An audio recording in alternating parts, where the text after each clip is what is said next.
yet again, I can never remember the name of the show and I have to say it.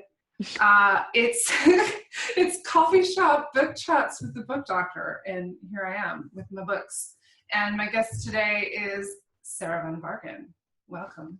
Hello, thanks with for having me. Amazing hair, I just have to say. I can comment on it because we're on video. I'm sort of addicted to commenting on things people can see now. I love it. I'm like, ooh, it's video. So we wanted to talk today about obviously good reading, but something that has been coming up as well during crazy times is the joy of rereading. Yes, absolutely. I if anyone who's watching this video is friends with me anywhere on the internet, I have made no secret about my feelings about the current political state of our country.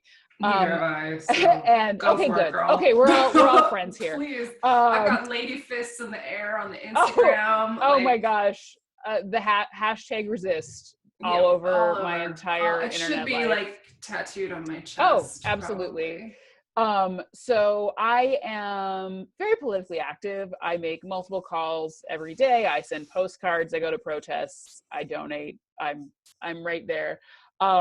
But like everyone, it's also important to practice self-care and to stay sane. You can't pour from an empty cup, etc. And so one of the ways that I practice self-care is by rereading beloved, extremely low risk childhood literature. Yeah. And for me, this is Anne of Green Gables, and not only Anne of Green Gables, but everything that L.M. Montgomery has ever written, which, let's be real, is a variation on the theme of plucky young woman who lives in Prince Edward Island. Okay, so if you you've read Emily of New Moon. Oh yes, I read Emily of New Moon. I've read Pat of Silverbush. I read the Brown Jug book. I read The Blue Castle. Truly, literally. Did you read everything. Kilmeny of the Orchard?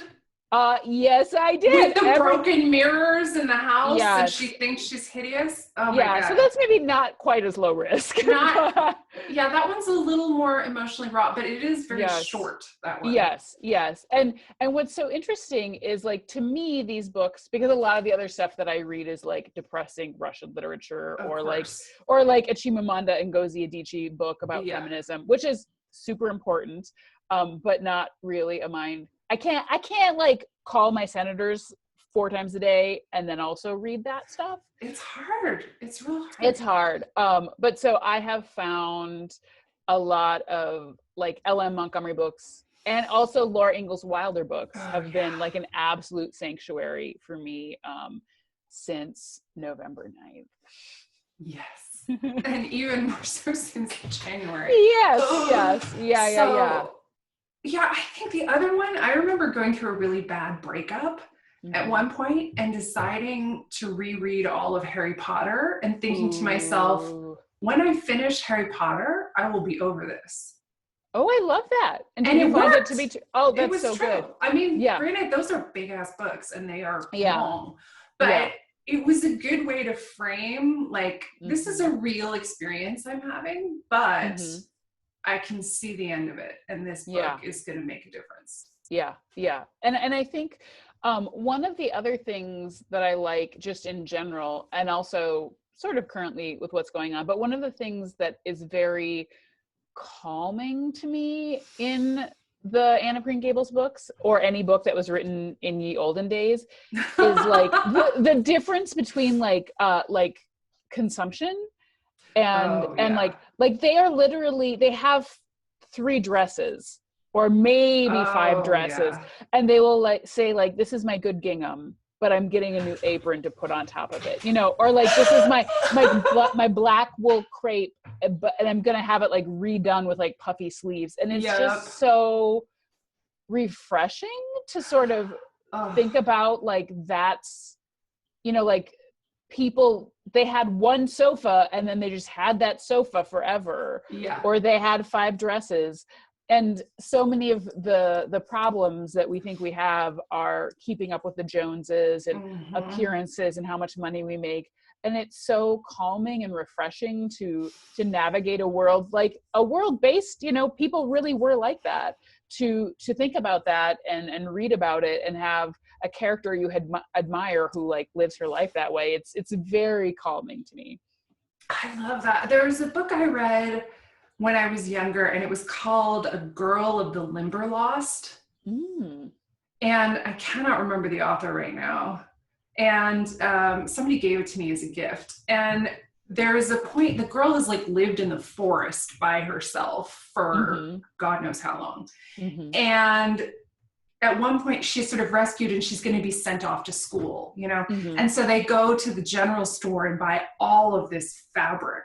And then they're going to make her all new outfits. And I'm just like, yes. And I'm sure that like she was going to have 3 dresses now instead of like a smock instead of 1. Yeah. And it was like the luxury was just insane to her. The other, have you read Rilla of Ingleside?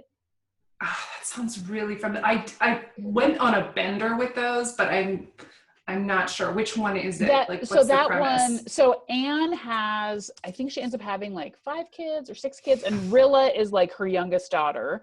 Okay. And so it's the last of the Anne series, and it's about her daughter Rilla, and it actually takes place. It's set during World War II. Ooh. And like 2 of Anne's boys go off to war. And and it is probably the most, I mean, dark is not the right word, but like it's real, like stuff happens that is sad and challenging. And they talk about like, you know, you've got your ration stamps and like everybody's planting their victory gardens. And like her youngest daughter really, it's like sort of a coming of age during a rough time politically. And obviously it all works out, but it's a really interesting book to read during what we're currently experiencing. Because I think one of the things, and I've read this elsewhere, that was sort of, I don't know if gratifying is the right word, but like World War II, like there was a right side to be on. Yeah. And to me, maybe not everybody agrees, but to me currently, there is a very obvious right side to be on.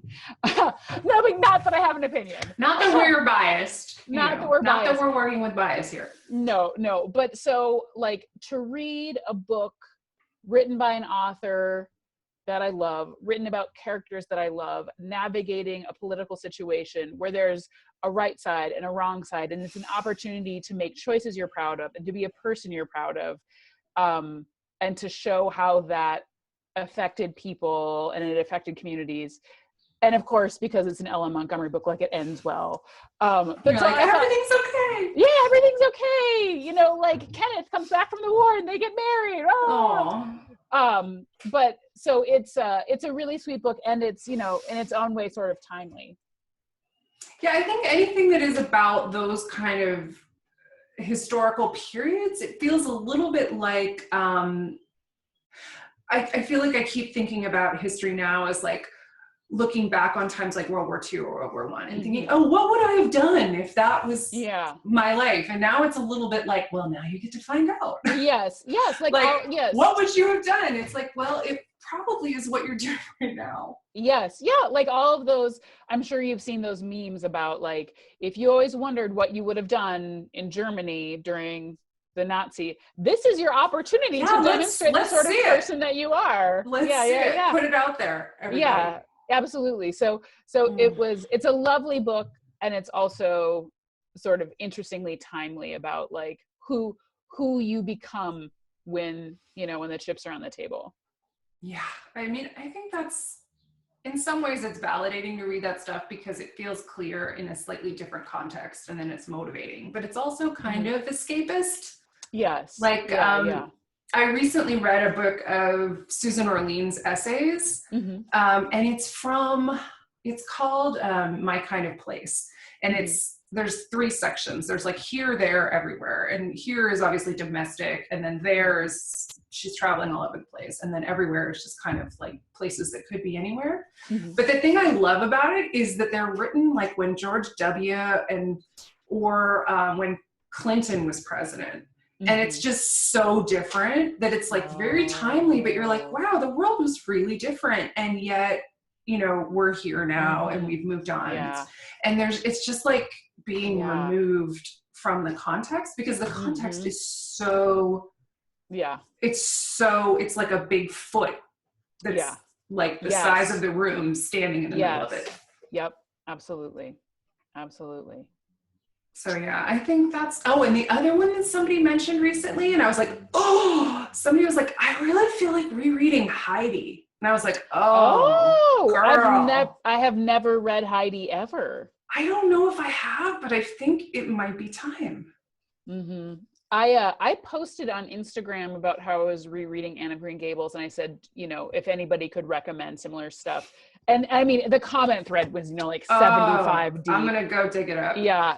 It's and it was all that sort of like the smart YA books, which are wonderful. Like, I love that stuff. Yeah, amazing. Mm-hmm. Yeah, so I think that's good. Well, maybe we'll link to that thread so that people can get some more ideas. But we'd love to know what you're reading out there, world, that's cozy and reassuring maybe and helping out. Yep, absolutely. Yeah. So thanks for being my my rereader. Thanks for having me. Yeah, absolutely.